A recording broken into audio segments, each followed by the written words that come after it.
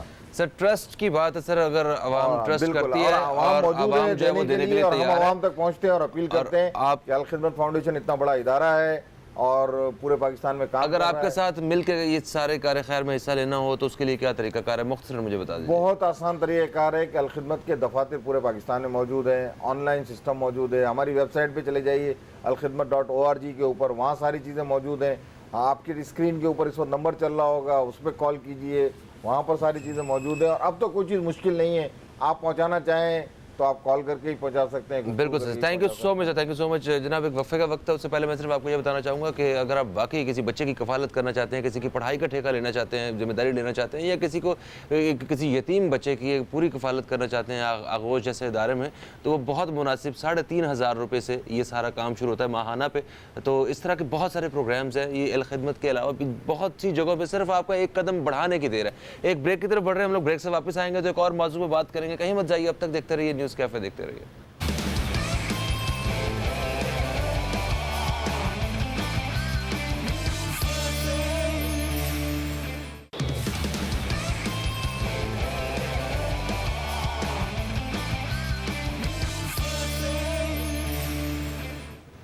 Welcome back دوستو, آپ دیکھ رہے ہیں نیوز کیفے, میں ہوں فہیم عباس. اور رمضان کی مناسبت سے پروگرام کے دوسرے حصے میں آج ہم نے جس موضوع کو منتخب کیا ہے وہ موضوع بہت اہم ہے. وہ رمضان کے دوسرے عشرے کے حوالے سے, کیونکہ حدیث مبارک صلی اللہ علیہ وسلم ہے کہ پہلا عشرہ رحمت کا عشرہ ہے, دوسرا عشرہ مغفرت کا ہے, اور تیسرا عشرہ نجات کا عشرہ ہے. تو یہ رمضان کو عشروں میں کیوں بانٹا گیا ہے اور اسے کس طرح ہم زیادہ سے زیادہ رمضان کی رحمتوں سے مستفید ہو سکتے ہیں, اس حوالے سے آج ہم اپنی گفتگو رکھیں گے اپنے مہمانوں کے ساتھ. تو میں اپنے مہمانوں کا سب سے پہلے تعارف کروں گا. ہمارے ساتھ تو جو عالم دین موجود ہیں ان میں سب سے پہلے میں تعارف کروں گا, ہمارے ساتھ موجود ہیں علامہ اطہر میاں اختر القادری صاحب. ہم آپ کو خوش آمدید کہتے ہیں. السلام علیکم. وعلیکم السلام. کیسے ہیں آپ؟ الحمدللہ خیریت سے. الحمدللہ بالکل ٹھیک ٹھاک. اور ہمارے دوسرے مہمان یہ عالم دین ہیں مولانا کوثر عباس نقوی صاحب. ہم آپ کو بھی خوش آمدید کہتے ہیں. السلام علیکم. السلام علیکم. سر کیسے ہیں آپ؟ ٹھیک ٹھاک. آپ کی دعائیں. Great great. ہمارے تیسرے مہمان ثنا خوانی کے فرائض سر انجام دیں گے. آج ہمارے ساتھ ہیں جناب محمد نوید طاہر صاحب. ہم آپ کو خوش آمدید کہتے ہیں. السلام علیکم. وعلیکم السلام. کیسے ہیں بچے آپ؟ ٹھیک ہیں الحمدللہ. ماشاءاللہ. تو جب اتنا پیارا ذکر ہونا ہے جن کے بارے میں جس حدیث کا ہم نے حوالہ دیا ہے, تو کیوں نہ پہلے ہم نعت رسول مقبول صلی اللہ علیہ وسلم شامل کریں پروگرام میں, اور اس کے بعد جو ہے وہ ہم گفتگو کا باقاعدہ آغاز کرتے ہیں. جی نوید. اے صبا یہ پیام ہے میرا, اے صبا یہ پیام ہے میرا, مصطفیٰ پر سلام ہے میرا, مصطفیٰ پر سلام ہے میرا. نار دوزخ حرام ہو مجھ پر, نار دوزخ حرام ہو مجھ پر, وہ جو کہہ دیں غلام ہے میرا, کہہ دیں غلام ہے میرا مصطفیٰ پر سلام ہے میرا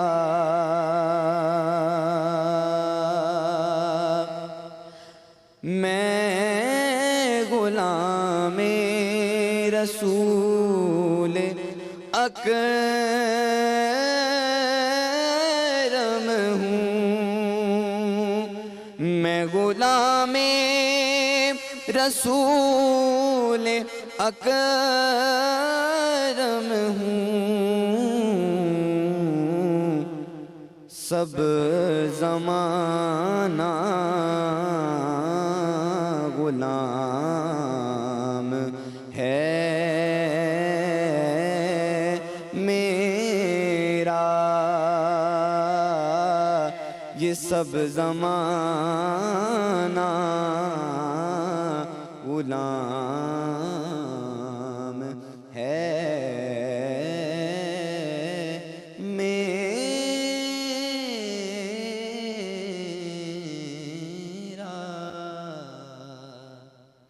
ماشاءاللہ سبحان اللہ. بہت شکریہ محمد نبی طاہر.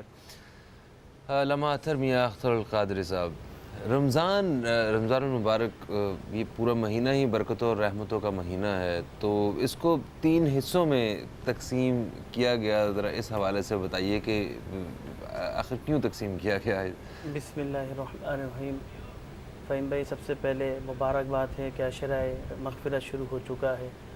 حدیث مبارک میں اللہ کے رسول صلی اللہ تعالیٰ علیہ وسلم نے ارشاد فرمایا کہ رمضان المبارک میں کا پہلا عشرہ جو کہ شروع کے 10 دن ہوتے ہیں، رحمت کا عشرہ جو کہ ہم سے گزر گیا ہے، پھر مغفرت کا عشرہ اور پھر نجات کا عشرہ ہے. مطلب اگلے 20 دنوں میں رحمت نہیں ہوگی؟ نہیں، رحمت بھی ہوگی، مغفرت بھی ہوگی. یاد رکھیے گا کہ رمضان المبارک کا ہر لمحہ رحمتیں، برکتیں اور مغفرتیں مل رہی ہوتی ہیں. حدیث مبارکہ میں اللہ کے محبوب صلی اللہ تعالیٰ علیہ وسلم نے ارشاد فرمایا، افطار کے وقت اللہ تبارک و تعالیٰ ہر روز 60,000 لوگوں کی مغفرت فرما دیتا ہے. سبحان اور عید کا دن جب آتا ہے نا، تو عید کے دن جتنے مہینے میں پورے لوگوں کی مغفرت فرمائی نا، اس کے برابر ایک دن میں لوگوں کی مغفرت فرما دیتا ہے. پھر ایک اور حدیث مبارکہ میں اللہ کے محبوب فرماتے ہیں، شب جمعہ اور جمعے کے دن ہر لمحہ، ہر وقت، ایک ایک گھڑی، ایک ایک ساتھ، ہر سیکنڈ اللہ تبارک و تعالیٰ 10 لاکھ لوگوں کی مغفرت فرما دیتا ہے. یہ اللہ تبارک و تعالیٰ کی رحمتیں ہیں. اصل میں رمضان المبارک کو ہم اس طرح نہ سمجھ سکے جس طرح ہونا چاہیے تھا. رمضان در حقیقت ایک بارش کی طرح ہے. مثال کے طور پر جب آپ کنویں کے پاس جاتے ہیں، ڈول ڈالتے ہیں، پانی نکالتے ہیں، پھر اپنی پیاس کو بجھاتے ہیں، لیکن بارش آپ کے گھر آ جاتی ہے، وہ آپ کی پیاس کو ایسی بجھا دیتی ہے. تو یہ اللہ نے رحمت برکتیں سمیٹنے کے لیے آپ کو مہینہ دے دیا ہے. اور حدیث مبارکہ میں اللہ کے محبوب فرماتے ہیں، روزہ صبر ہے. صبر کرنا اس میں سب سے زیادہ لازمی ہوتا ہے. اور پھر اللہ کے محبوب صلی اللہ تعالیٰ علیہ وسلم ارشاد فرماتے ہیں کہ یہ روزہ اور قرآن کل بروز قیامت اللہ تبارک و تعالیٰ کی بارگاہ میں سفارش کریں گے. قرآن سفارش کرے گا کہ مالک مولا یہ ساری رات جاگا کرتا تھا، مجھے سنا کرتا تھا، میری تلاوت کیا کرتا تھا، مجھے پڑھتا تھا. اے مالک مولا تیری بارگاہ میں اس کی سفارش کرتا ہوں، اللہ اس کی سفارش کو قبول فرما لے گا. اسی طرح روزہ اللہ کی بارگاہ میں سفارش کرے گا کہ یہ بھوک و پیاس کو برداشت کرتا ہے، کیا اس نے تیری رضا حاصل کرنے کے لیے. اے مالک مولا اس کی بارگاہ، میری شفاعت اس کی بارگاہ اس کے لیے قبول فرما لے. تو اللہ تبارک و تعالیٰ اس کی روزے کی بھی شفاعت کو قبول فرما لیتا ہے. تو بات یہ کہ یہ رمضان وہ عبادت کا مہینہ، ہر لمحہ، ہر ساتھ، جیسے لائٹ چلی جائے تو کہ الیکٹرک کا میٹر چلتا رہتا ہے نا، ایسے ہی نیکیوں کا میٹر اس میں چلتا رہتا ہے. بالکل صحیح، بالکل صحیح. ابھی ہم ایک وقفے کی طرف بڑھیں گے. وقفے سے واپس آتے ہیں تو مولانا کوثر عباس نقوی صاحب سے ذرا تفصیل سے اس حوالے سے جانیں گے. رمضان المبارک کے دوسرے عشرے کے حوالے سے بات کریں گے. کہیں مت جائیے، اب تک دیکھتے رہیے نیوز کیفے، دیکھتے رہیے.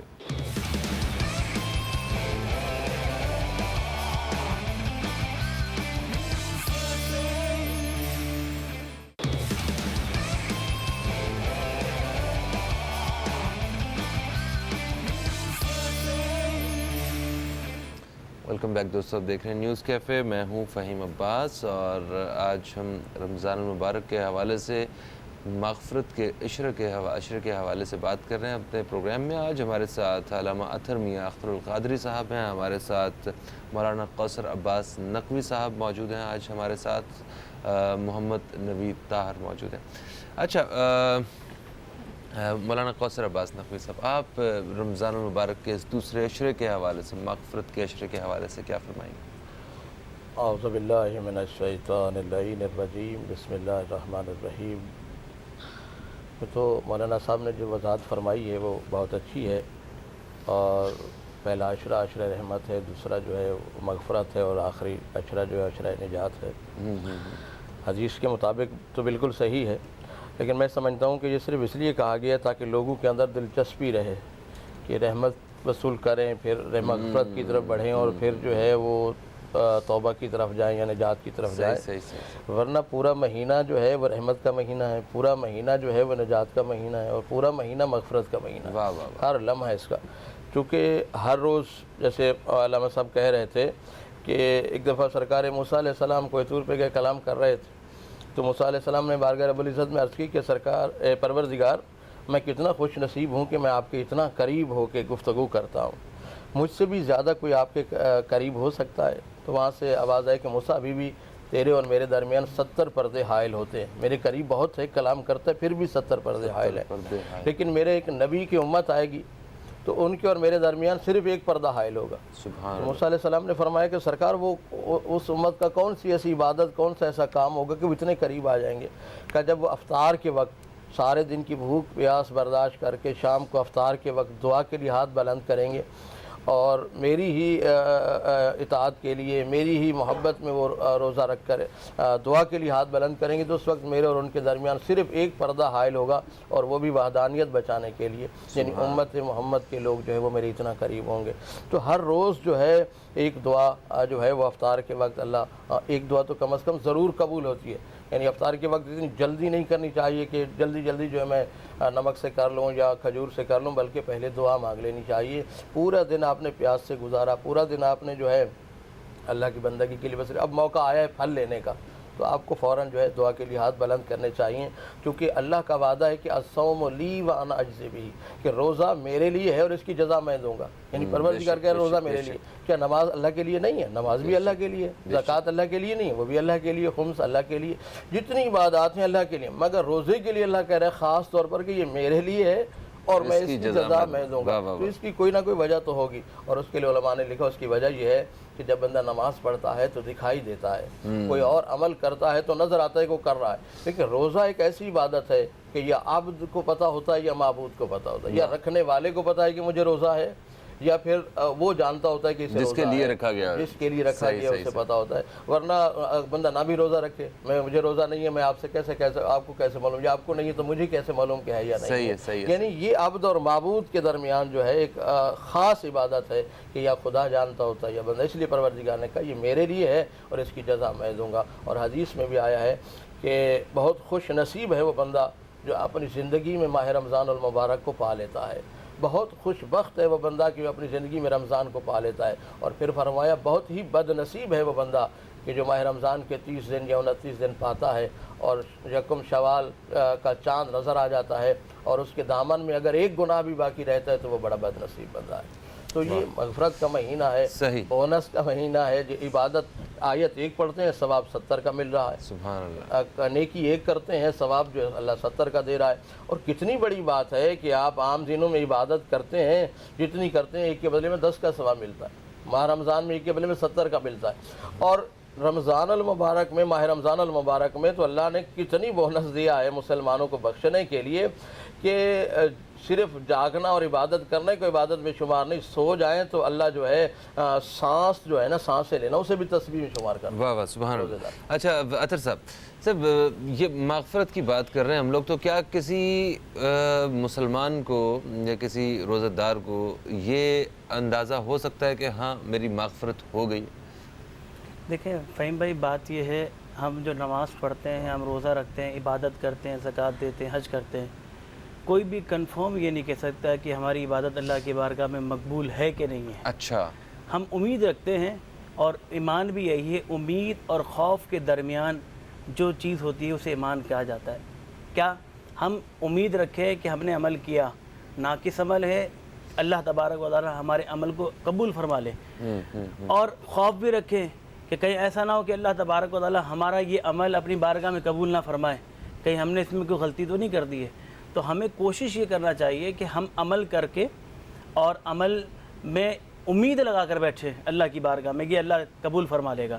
اور جہاں تک مغفرت کی بات ہے، دیکھیں اس کے لیے یہ ہوتا ہے کہ اگر جس کے اندر انقلاب آ جائے، تبدیلی آ جائے، اور وہ نیکی کی راستے پہ چلا جائے، حدیث مبارکہ میں اللہ کے محبوب فرماتے ہیں ایک شخص ایسا بھی ہے کہ جنت کے راستے پہ چلتا رہا حتیٰ کہ وہ جنت کے ایک بالش قریب رہ گیا، لیکن اس کی تقدیر میں جنت نہیں تھی، اس کے معاملے میں جنت نہیں تھی، وہ گناہ کرنا شروع کر دیتا ہے اور پھر وہ جہنم میں داخل ہو جاتا ہے۔ اور ایسا بھی شخص ہے کہ جو جہنم کی راستے پہ چل جاتا ہے، آخر جہنم کے راستے کے قریب، بالکل جہنم کے قریب پہنچ جائے گا، لیکن اللہ اسے ہدایت دے دیتا ہے اور وہ جنت میں داخل ہو جاتا ہے۔ تو مغفرت اس کا مطلب یہ نہیں ہے کہ ہمیں پتہ چل جائے کہ وہ پھر آخرت میں پتہ چلے گا کہ ہمارا عمل اللہ کی بارگاہ میں قبول ہوا کہ نہیں ہوا، لیکن اس کے اندر ایک انقلاب آ جائے گا، اس کے اندر تبدیلی آ جائے گی۔ جب اس کے اندر تبدیلی آ جائے تو اس کا مطلب کیا ہے کہ وہ نیک راہ پر چل گیا ہے، اب اس کے لیے مغفرت اللہ تبارک و تعالیٰ نے لکھی ہے، جبھی تو وہ نیک راہ پہ چلا گیا۔ بالکل صحیح۔ اچھا، آپ نے کہا کہ جیسے کہ دوزخ کے بالکل قریب پہنچ جاتا ہے اور وہاں بھی اللہ تعالیٰ ہدایت دے دیتا ہے، تو کسی بھی انسان کو جب ہدایت ملتی ہے تو اس میں انسان کا اپنا بھی عمل دخل ہوتا ہے، اس کا اپنی بھی کوشش تو ہوتی ہے کہ صرف سب کچھ قدرت کی طرف سے ہی ہو رہا ہوتا ہے، قدرت تو ہمیشہ اچھا ہی چاہے گا سب کے لیے۔ نہیں دیکھیں، یہ اپنی طرف سے بھی ہوتا ہے، اس کی وجہ کیا ہے، ایک تقدیر کے متعلق تو علماء نے بھی منع فرمایا کہ سوالات نہیں کرنا چاہیے، لیکن بات یہ ہے کہ ایک تقدیر ایسی ہوتی ہے جو دعاؤں سے تبدیل ہو جاتی ہے، اور ایک تقدیر یہ ہوتی ہے کہ انسان کی اللہ نے لکھ دی ہوتی ہے کہ کوئی شخص اس کے لیے دعا کرے گا، دعا کرنے کے بعد اس کی تقدیر کو ہم تبدیل کر دیں گے۔ تو یہ سلسلہ ایک اللہ نے بنایا ہے، اس کے لیے دعا کرنے والا یا اس کا ایک ایسا عمل اللہ کی بارگاہ میں مقبول ہو جاتا ہے کہ اللہ تبارک و تعالیٰ اس کی وجہ سے اس کو جو ہے نا نیک راہ کی طرف کر دیتا ہے۔ تو یہ مغفرت، کیونکہ یہ مغفرت ہم سوال کرتے ہیں اللہ کی بارگاہ میں، اللہ نے قرآن مجید فرقان حمید میں ارشاد فرمایا مجھ سے دعا مانگو، میں دعاؤں کو قبول کرنے والا ہوں۔ اب کوئی شخص یہ اللہ کی بارگاہ میں دعا مانگے کہ مالک مولا یہ مغفرت کا اشرا چل رہا ہے، میری مغفرت فرما دے، اور پھر جو افطار کا وقت ہوتا ہے، افطار کا وقت ہم تو غفلت میں گزار دیتے ہیں، ہمارے آگے کھانا پینا سب کچھ رکھا ہے، ہم اس میں مشغول ہو جاتے ہیں، لیکن افطار کے وقت دعائیں اس قدر قبول ہو رہی ہوتی ہیں کہ کیا بتائیں کہ اللہ تبارک و تعالیٰ اس وقت دعاؤں کو قبول کرنے والا ہوتا ہے، اور فرشتے دیکھ رہے ہوتے ہیں کہ یہ وہ لوگ ہیں۔ اللہ فرماتا ہے دیکھو تم بات کرتے تھے کہ یہ فساد پھیلائیں گے، یہ دیکھو میری حکم کا انتظار کر رہے ہیں۔ قطع کلامی کے لیے معافی، مجھے ایک اچانک ایک وقفے کی طرف بڑھنا ہے، وقفے سے واپس آتے ہیں تو یہیں سے شروع کریں گے بات، کہیں مت جائیے، اب تک دیکھتے رہیے نیوز کیفے، دیکھتے رہیے۔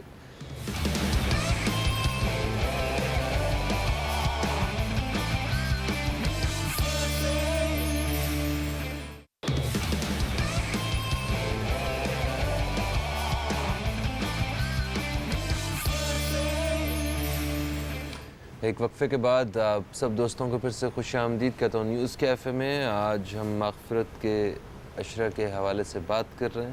وقفے سے پہلے علامہ اطہر میاں اختر القادری صاحب سے گفتگو کا سلسلہ جاری تھا، میں ان سے درخواست کروں گا کہ وہ اپنی بات کو مکمل کریں۔ فہیم بھائی، عرض یہ کر رہا تھا کہ اللہ تبارک و تعالیٰ جسے چاہے ہدایت دے دے، مغفرت اسے مل جاتی ہے جس کو ہدایت مل جاتی ہے، وہ اس کے اندر تبدیلی آتی ہے۔ اب دیکھیں رمضان المبارک کے اندر کئی لوگ تبدیل ہو جاتے ہیں، جو اللہ کی بارگاہ میں جا کر اعتکاف کرتے ہیں، مسجد میں جاتے ہیں اور وہاں دن اور رات اللہ تبارک و تعالیٰ کی عبادت میں مشغول ہو جاتے ہیں، توبہ اور استغفار کرتے ہیں۔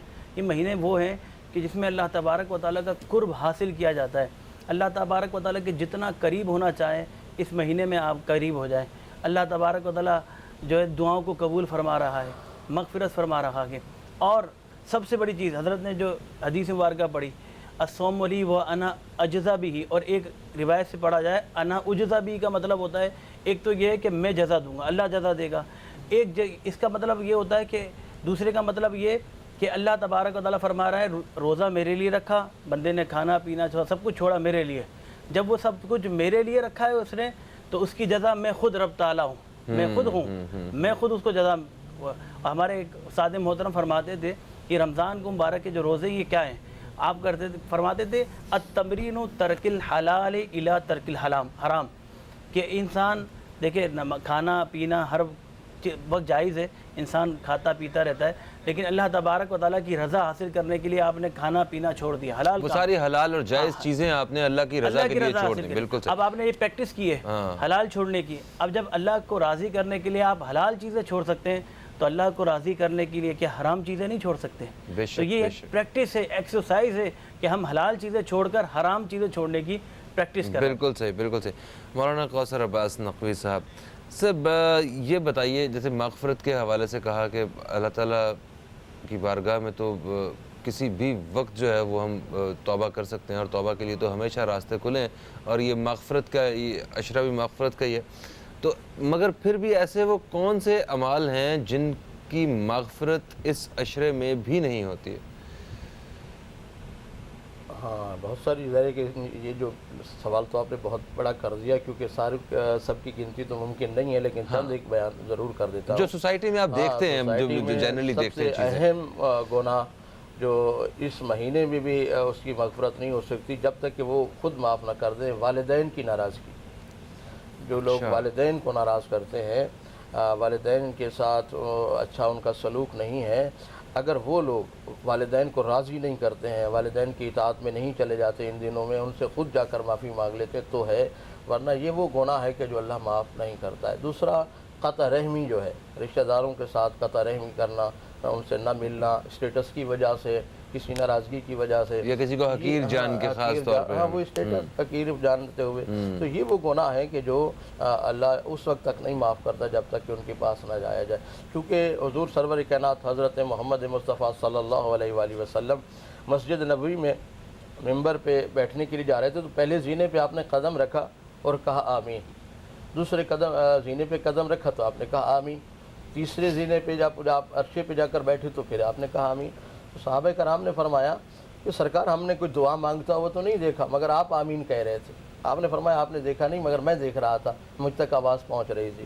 کہ کون، کس کی آواز تھی؟ کہ حضرت جبرائیل علیہ السلام آئے ہوئے تھے اور وہ کہہ رہے تھے کہ اللہ کے نبی جو والدین کا نافرمان ہے، جو والدین کا نافرمان ہے، اگر وہ والدین سے معافی نہ مانگے تو اس مقدس مہینے بھی اس کی شفاعت نہیں ہوگی، اسے معاف نہیں کیا جائے گا. تو سرکار نے فرمایا میں نے کہا آمین. اب جس پر اللہ کے رسول نے آمین کہہ دیا ہے، سرکار رسالت یعنی دعا مانگنے والا جبرائیل ہو، آمین کہنے والے سرکار دو عالم ہوں، تو یقیناً اس کا گناہ جو ہے وہ معاف، تو مہر لگ گئی نا، پھر تو سوال ہی پیدا نہیں ہوتا. دوسرا مغفرت کے حوالے سے ابھی آغا صاحب سے آپ سوال کر رہے تھے کہ گناہوں کی معافی کے حوالے سے کوئی ایسی نشانی ہے کہ پتہ چل جائے کہ گناہ جو ہے وہ معاف ہو گئے. ایک بندہ آیا حضور کے پاس کہ سرکار موت سے مجھے بہت ڈر لگتا ہے، میں خوف زدہ ہوں موت سے. آپ نے فرمایا استغفار کرو، توبہ کرو، گناہوں کی معافی مانگو. اس نے کہا سرکار معافی مانگوں، استغفار بھی کروں، تو مجھے کیسے یقین ہوگا کہ اللہ نے میرے گناہ بخش دیے؟ مجھے تو یقین کوئی ایسی چیز محسوس ہونی چاہیے، احساس ہونا چاہیے. آپ نے فرمایا جب تیرا قلب موت کے لیے تیار ہو جائے، سمجھنا آپ تیرے دامن میں کوئی گناہ باقی نہیں رہا ہے. بندہ موت سے اس وقت تک ڈرتا ہے جب تک اس کا دامن داغدار ہوتا ہے، گناہوں سے بھرا ہوتا ہے. جب گناہ معاف ہو جاتے ہیں تو پھر بندہ موت سے نہیں ڈرتا بلکہ موت کی تمنا کرتا ہے. بالکل سے تھینک یو سو مچ. آپ مہمانوں کا شکریہ تشریف لائے. مختصراً مگر جو ایک اصل گفتگو تھی اس کے بارے میں ہمیں بالکل پتہ ہونا چاہیے، بلکہ اس عشرے میں کوشش کریں کہ ایسے جیسے اب اطاعت والدین پہ، تربیت اولاد پہ، اس طرح کے پروگرام جو ہے ہونے چاہیے جو معاشرے کی اہم ضرورت ہیں. بیٹیوں کے حوالے سے جو آج کل آپ دیکھتے ہیں ان کو وراثت میں نہیں رکھا جاتا، یہ جو بڑے پہلو ہیں اور ماہ رمضان میں پہنچنے چاہیے انشاءاللہ. فہیم بھائی کے اس پلیٹ فارم سے میں بھی کئی مرتبہ آ چکا ہوں اور ماشاءاللہ یہاں سے وہ موضوعات جو عام طور پر کہیں گفتگو نہیں کی جاتی ہے، لیکن فہیم بھائی کے اس پلیٹ فارم سے ماشاءاللہ وہ باتیں کی جاتی ہیں اور دین کی وہ سوچ و سمجھ الحمدللہ آپ لوگ. تھینک یو سو مچ. آپ سب کی محبت ہے اور میری ٹیم کی بڑی محنت ہے اس میں جو موضوعات کا انتخاب کرتے ہیں. پروگرام کا وقت اپنے اختتام کی طرف ہے. میں چاہوں گا کہ محمد نوید طاہر آپ کی آواز کے ساتھ، آپ کے کسی کلام کے ساتھ جو ہے نا ہم آپ سے اپنے ناظرین سے اجازت چاہیں. سوری. پروگرام کے اس عشرے کے حوالے سے جب آپ اپنی مغفرت کے لیے ہاتھ اٹھائیں تو ہمیں ضرور یاد رکھیے گا اس میں، اور اس کے ساتھ ساتھ اس حقوق اللہ میں آتے ہیں یہ سارے روزے، ساری عبادات. حقوق العباد اس میں مطلب والدین کے حقوق میں، دوست احباب کے آپ کے سراؤنڈنگ میں جتنے بھی بندوں کے جو حقوق ہیں ان میں کوئی کمی نہیں ہونی چاہیے. جس طرح رمضان کے لیے ہم لوگ باقی ساری عبادات میں بڑھ چڑھ کے حصہ لیتے ہیں, میرا خیال ہے اس عبادت میں بھی ہمیں بڑھ چڑھ کے اس مہینے حصہ لینا چاہیے تاکہ ہم ایک عام دنوں سے ایک مختلف انسان نظر آئیں. اپنا بہت سارا خیال رکھیں, دعا میں یاد رکھیں. آپ دوستوں سے پھر ملاقات ہوگی, تب تک کے لیے خدا حافظ. پاکستان زندہ باد. جی درِ رسول پہ جانے کی آرزو ہے مجھے, وہیں پہ نعت سنانے کی آرزو ہے مجھے. نبی کے در کو میں پلکوں سے اپنی صاف کروں, نبی کے در کو میں پلکوں سے اپنی صاف کروں. غلام خود کو بنانے کی آرزو ہے مجھے, اور تم ہی بناؤ گے بگڑی سعید کی آقا, تم ہی بناؤ گے بگڑی سعید کی آقا. تمہارے در سے ہی پانے کی آرزو